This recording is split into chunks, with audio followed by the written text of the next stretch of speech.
Greetings all, it's the Devious Monkey here. Wanted to talk to you today about this, the ZV1 Mark II. Here's the thing about this camera. It's pretty cool. Given that I had, I think at least two of the original ZV1s, I think it's safe to say that I liked the camera. Back then, the problem was, despite the fact that it was a vlogger's camera, it wasn't really a vlogger's camera. It was almost a vlogger's camera with a few limitations. That big limitation though was the focal length. It was like an equivalent of a 24mm lens at its widest, and that just wasn't enough to vlog with because you had to hold it way out there and put it on like a really long extended stick to try to get it out there far enough so that you got enough of your melon and the surrounding area in the frame. Because back then, vlogging was a big thing. Walking around, talking to the camera. And that was at the infancy of better image stabilization. Let's all just admit it, Sony didn't have the best image stabilization. They still don't. It was a pretty popular camera. I loved them. And I used one for like my overhead shots back when I did that kind of shit, and second angles and this, that, and the other thing. Now, I didn't get any iteration of them after that because I had moved on and I've just been buying cameras and lenses. Yeah, you have no idea how many I bought. A couple weeks ago, I thought to myself, you know what? I want another point and shoot. I want like a small point and shoot. I'm not getting that RX 100 or RX whatever hell frickin' camera that is, that's $1,600 used if you can find it. I'm not putting that kind of money into a little dinky point and shoot for something that I want that I can shove in my pocket or my man purse for that matter and have a camera that I can take decent still photos and if I need to capture some video while I'm out. And I had said when I got this that I wasn't going to put a cage on it, I wasn't going to put any audio on it, there were going to be no adapters with you know power grips or external batteries and all that kind of shit. I was just going to have a simple small little camera that I could literally put in my pocket. And after doing all the research, I came up with the ZV1 Mark II. I thought that made the most sense for me. Once I got it, I started to remember how much I enjoyed the ZV1. And of course, when I listened to the audio, and keep in mind, you know me, I do not do color grading. So I don't shoot in log, none of that shit. I'm not gonna do that. I don't like play with the audio and have, you know, all these little audio fixes that I can put in based on if I'm in my studio or in my truck or if I'm out walking around. I don't do that shit. I want to be able to pop this camera up here, speak, and have it be the way that I want it to be. The only way that has ever worked for me is if I'm using a wireless mic. Not a lav mic, but just a simple wireless mic. So I popped one of these on here because when I was listening to the internal audio, it sounded like shit. And I had to do too much in post to get it to sound a little less like shit.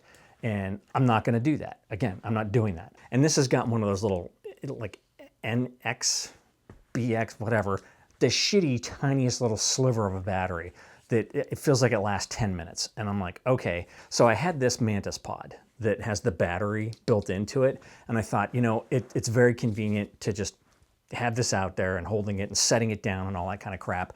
And I popped an F38 plate on it and now I started using this. So with this, you can see it's lit up.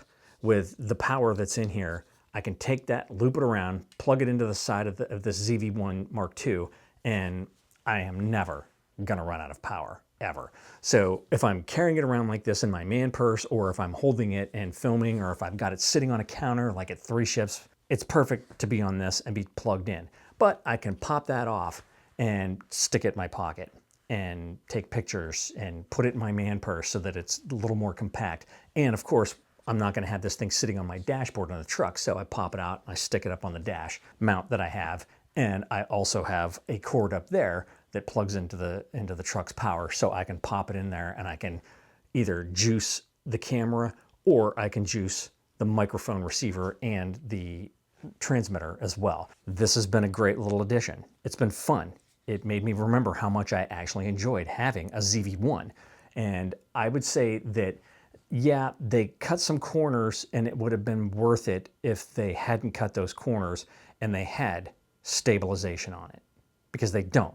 There's an active stabilization, which is a digital stabilization. So it cuts in and takes a little bit of the real estate out, but I don't need that much real estate, so it's not that big of a deal, but it was definitely better on the original ZV1.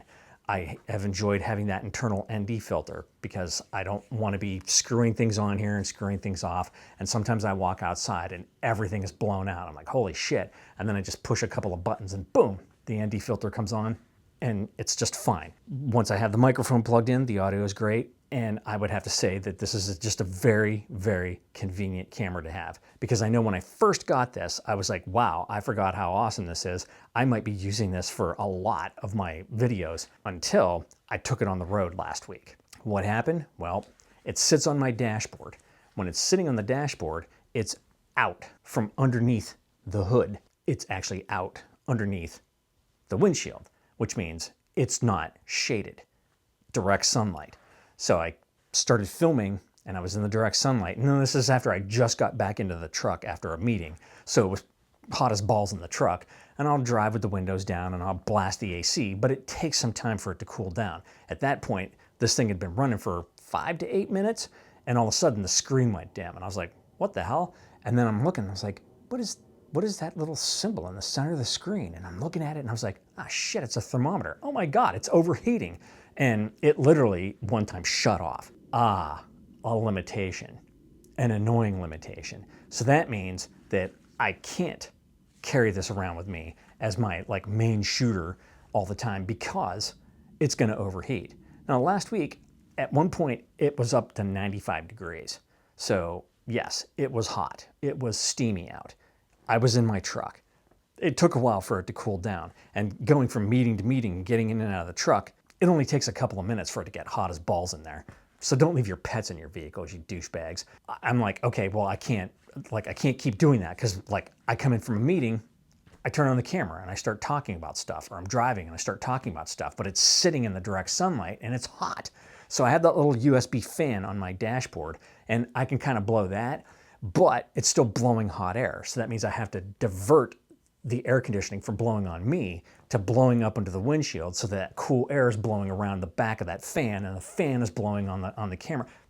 Way the hell too involved. I'm not doing that shit every time. Besides, when I get in the truck, I'm hot as balls. I want the AC blowing on me, not my stupid camera that overheats. So that is a limitation. I recognize that as a limitation, and it has caused me to rethink my plans on how I was going to do stuff. This camera will be with me all the time. I just throw it into my man purse and I'm good to go. If I want to just take some quick snapshots and all that kind of stuff or record something really quick, I'm good to go. But my main camera is and will be my A7S III. The bottom line is that you have to know your gear, you have to know the limitations of your gear, and you have to be able to adapt accordingly if you want to shoot what you want to shoot when you want to shoot it under who knows what conditions. So I digress. I'm just having a little fun here.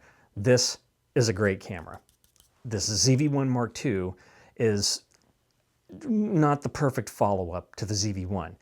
They shouldn't have cut certain things out. They should have added other things in, but they didn't, and here's what you get. And for me, this was the one to get. And I got it, and I don't regret it one bit. That's all I wanted to talk about today. That's it. That's all you get for today. If you have any comments, questions, or suggestions, leave them down below. As always, thanks for joining me. Be sure to like and subscribe. And remember, kids, forward and up.